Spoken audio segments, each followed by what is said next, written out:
Hi guys, my name is Anthony and I am here today with Georgia. Hi guys. Welcome to Cultural Cafe, where we talk about various different elements of British, American, Australian or Anglosphere culture in general. Yep. If you haven't already, then please give us a like and a subscribe, as it really helps our channel. But yes, Georgia. Yes. Today, Georgia is from... Where am I from? I am from New York in the United States. And where are you from? I am from the UK, from near Manchester. Yep. But today I am irrelevant because we are going to be talking... Just today.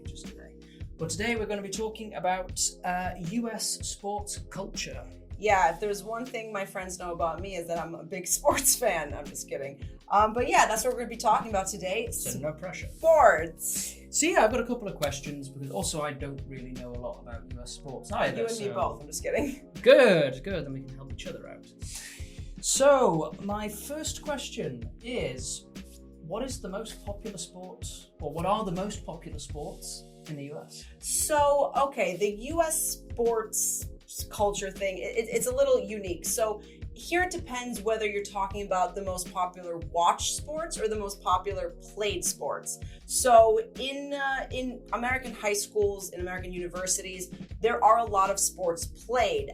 For example, lacrosse. Are you familiar with lacrosse? Yeah, until we spoke before this video, I honestly thought it was French, but you tell me it's not so French. Lacrosse is originally a Native American sport, and it's very, very popular for people to play, mostly play. People don't really watch it, but yeah, in Canada as well as in the United States, people play lacrosse. Another big sport that people play is American football, obviously baseball. I played softball, which is the female equivalent of baseball. It's called softball, but the ball is about this big and incredibly hard, so if you get hit with it, it really hurts. I guess similar to what in the UK we have as cricket, maybe. I know about cricket. I don't know anything else except that it exists. Wrong person to ask. Yeah, literally. Also, hockey is pretty popular to play and to watch. But in terms of most viewed sports, I would say, basketball also played.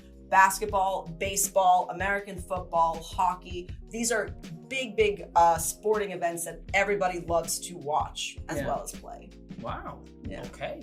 And that sort of leads into my next question, which is, what are the differences in sort of sports and sports culture between the US and Europe? So I've actually noticed a lot of differences. So if you guys want to check out the differences in vocabulary, we have a video in our Speak Like a Native series. We're going to put the link in the caption. But here we're going to mostly talk about the cultural differences. So in Europe, from what I've heard, you have a very, very, not violent, but a very combative rivalry kind of thing. You've not seen it, you've only heard about it? The hooligans, or in Italy, the ultras. I mean, these games, these matches can end pretty violently. The fans can end up hitting each other, stabbing each other, blood and guts, essentially. For the most part in the United States, the rivalries could turn violent, and there is violence sometimes at the end of a big event. But for the most part, it's not so bad. I'll give you an example. So one of the most famous rivalries is between the New York Yankees and the Boston Red Sox. This is a rivalry that's, I think, 100 years old. But if I go to Fenway Park in Boston with a Yankee hat, no one's gonna hit me. I'm not gonna. They might, shout at me and say, "Hey, Yankee fan, get out of here." But I'm not gonna fear for my life. I don't have to sit in a particular section. I don't have to be worried about my well-being. It's not like in the UK with Manchester United and Liverpool. Exactly, or like Roma, Lazio, or Napoli, things like that.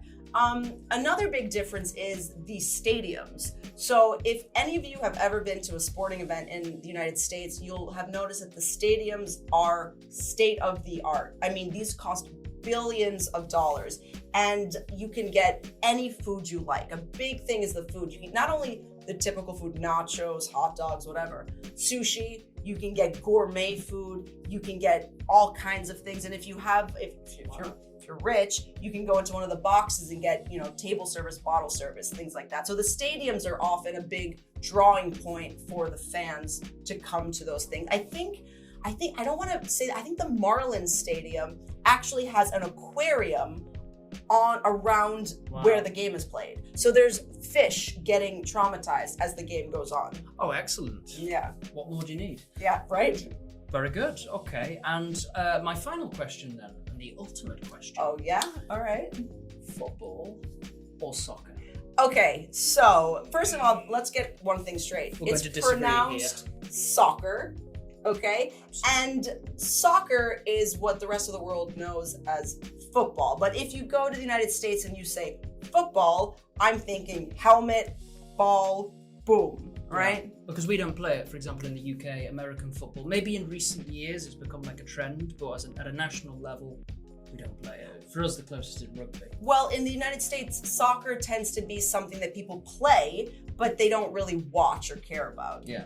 Whereas in the UK, it's usually the other way around. And the rest of the world as well. I know for me, football, if you say football to somebody from the UK or maybe to Australia, I think they would think of what you would call soccer. No? Yeah. That's what, we got to be That's different. confusing. Yep. Welcome to English. Yep. Well, thank you very much for answering my questions. Go sports. I hope you enjoyed the video. Like I said earlier, if you enjoyed it, please give us a like and subscribe.